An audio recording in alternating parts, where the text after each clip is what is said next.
Perkembangan dunia media sosial pada masa kini telah menyebabkan fungsi asal media sosial mencapai dapat berkembang ke arah fungsi-fungsi yang baru dan bersifat lebih pelbagai. Sifat-sifat unik yang ada pada media sosial telah memberikan nafas baharu kepada amalan pemasaran seperti peiklanan dan juga promosi. Di samping itu, media sosial mempengaruhi tabiat pengguna dalam proses pencarian maklumat. Umumnya, isu privasi ini tertumpu kepada pengurusan maklumat diri dan juga kesediaan pengguna untuk berkongsi keadaan sekeliling dengan jaringan kenalan mereka di media sosial. Selain itu, isu privasi dalam bidang perniagaan secara dalam talian ini menjadi risiko terbesar. Hal ini kerana pada masa kini tabiat pengguna dan pembeli dapat dikesan melalui internet. Selain itu, ciri-ciri keselamatan dalam internet dan aplikasi e-dagang secara umumnya adalah untuk menjaga kerahsiaan data. Mereka juga menerangkan 3 jenis ancaman keselamatan seperti penafian perkhidmatan, akses yang tidak dibenarkan, serta penipuan dan kecurian secara dalam talian. Isu ini menunjukkan keselamatan maklumat pengguna di media sosial adalah penting bagi memastikan tahap penggunaan media sosial memberi kepuasan kepada kedua-dua pihak iaitu pemasar dan pelanggan. Antara risiko keselamatan maklumat di media sosial adalah seperti kecurian identiti, usaha untuk menjejak maklumat perbankan seseorang untuk disalahguna, risiko perklonan profil pengguna di internet, serta promosi jualan yang palsu. Oleh itu, kepentingan terhadap kefahaman dan kesedaran isu privasi dan keselamatan maklumat ketika menggunakan media sosial untuk melakukan sesuatu aktiviti harian amatlah penting. Seterusnya ialah hubungan keselamatan privasi data dengan manusia. Dari segi definisi, keselamatan privasi data ialah privasi sebagai hak individu, kumpulan atau lembaga untuk menentukan apakah informasi tentang mereka akan dikomunikasikan atau tidak kepada pihak lain. Seterusnya ialah kepentingan keselamatan privasi data. Privasi data adalah sangat penting kepada manusia untuk hak privasi yang lebih luas. Ia berkaitan dengan keupayaan individu untuk menilai sendiri bila, bagaimana dan tujuan maklumat pribadi mereka akan dikendalikan oleh orang lain. Sebagai kesimpulannya, keselamatan privasi data mempunyai hubungan yang sangat erat dengan manusia. Sebagai contoh, keselamatan privasi data sangat mempengaruhi perkembangan ekonomi digital di suatu negara. Perlindungan tersebut merupakan faktor penentu akan adanya kepercayaan online trust sesama manusia. Seterusnya, saya akan menerangkan hubungan keselamatan privasi data dengan agama iaitu agama Islam. Islam mengajar umatnya agar menghormati dan mengakui data peribadi seseorang. Seterusnya, Islam memandang serius akan keselamatan privasi data kerana jika disalahgunakan boleh membawa kepada jenayah dan menyebabkan seseorang itu menjadi mangsa skema. Seterusnya ialah cara-cara menjaga keselamatan privasi data yang selari dengan ajaran agama Islam. Yang pertama, maklumat tidak boleh disebarkan sewenang-wenangnya atau dibiarkan dicapai tanpa kebenaran. Yang kedua, data dan maklumat hendaklah tepat, lengkap dan tidak boleh dimanipulasi. Ia hanya boleh diubah oleh pegawai yang dibenarkan sahaja. Daripada cara-cara menjaga keselamatan privasi data yang telah saya sebutkan tadi, kita dapat simpulkan akan kepentingan nilai amanah. Nilai amanah yang dianjurkan oleh Islam berkait rapat dengan keselamatan privasi data. Oleh itu, untuk menjaga keselamatan privasi data, nilai amanah haruslah dipraktikkan dalam kehidupan setiap orang. Salam sejahtera kepada doktor dan rakan-rakan yang lain. Saya Surendran Analaki Subramaniam dan saya akan sambungkan pembincangan kami pada hari ini dengan menghubung kaitkan keselamatan data privasi dengan agama Hindu. Agama Hindu merupakan salah satu agama yang lama dipraktikkan di dunia ini dan kita sering mengaitkannya dengan tamadun India. Hal ini demikian kerana walaupun terdapat agama lain seperti Buddha dipraktikkan pada masa itu, tetapi agama Hindu adalah antara agama yang paling terlumpur suatu ketika dahulu pada tamadun India. Masyarakat tamadun India mempraktikkan keselamatan data privasi dalam kehidupan seharian mereka. Sebelum meneliti data privasi, iaitu topik kita pada hari ini, antara keselamatan privasi yang lain yang diguna pakai pada tamadun India ialah privasi identiti, privasi pemikiran, privasi ruang fizikal atau harta benda, privasi berkenaan integriti badan dan juga topik kita pada hari ini privasi maklumat dan komunikasi ataupun privasi data. Privasi maklumat dan komunikasi sebahagian besarnya telah dihadkan oleh perundangan Hindu kepada kerajaan yang berdaulat. Mereka yang berada di istana sangat mengutamakan keselamatan data privasi mereka yang bertakhta agar tidak memberi peluang kepada musuh untuk menibaskannya. Maklumat berkaitan ini tertera pada antara kitab suci agama Hindu iaitu Arthasastra dan Manusmriti.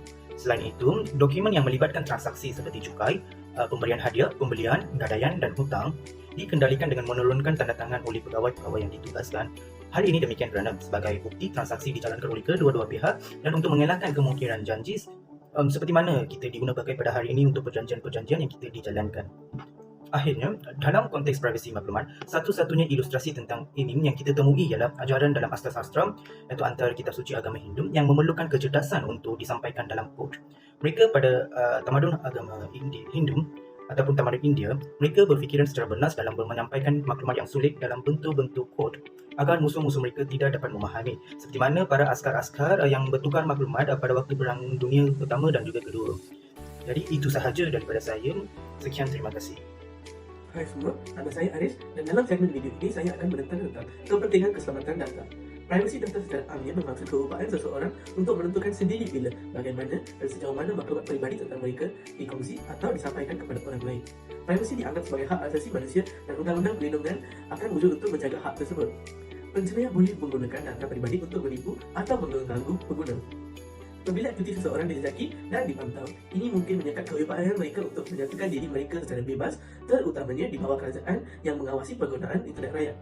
Data tidak boleh digunakan untuk tujuan selain daripada yang ditentukan oleh pihak sendiri. Salam sejahtera semua, nama saya Ranjit dan saya akan membentangkan tentang peranan sains dan teknologi dalam keselamatan privasi data. So, antara peranan sains dan teknologi dalam keselamatan privasi data ialah ciptaan yang mengutamakan keselamatan privasi seperti yang terdapat dalam gadget berjenama Apple. So, fungsi dia adalah untuk menghentikan child sexual abuse material, contohnya iMessage. Sekiranya gambar atau video yang sensitif seperti menderakan, bagian sulit dan sebagainya, secara automatik ia akan dikaburkan dan mesej amaran dipaparkan. Selain itu, pengaktifan family sharing oleh ibu bapa dengan anak-anak boleh dapat mengetahui apabila anak mereka membuka gambar atau video sensitif tersebut. Seterusnya, gambar-gambar child sexual abuse material atau bahan yang sensitif melibatkan kanak-kanak diimbas apabila ia disimpan di iCloud Photos. Apple bukan sahaja melihat gambar-gambar yang dibuat naik di iCloud Photos, sebaliknya akan mengimbas data-data, hash dan cuba memalangkan sama ada gambar tersebut ada kaitan dengan unsur pornografi dan sebagainya. Selain itu, Siri akan membantu jika pengguna mahu melaporkan perkara yang berkaitan child sexual abuse material. Salah satu peranan sains dan teknologi dalam mengutamakan keselamatan privasi data ialah media sosial yang mengutamakan keselamatan privasi, iaitu WhatsApp. So, WhatsApp ini menawarkan end-to-end encryption mode ataupun penyulitan hujung ke hujung di dalam aplikasinya. Kecuali penggunanya, pihak WhatsApp dan sesiapa pun itu, termasuk hacker, tidak boleh akses kepada mesej, foto, video, mesej suara, dokumen dan status yang pengguna itu kirimkan kepada orang lain.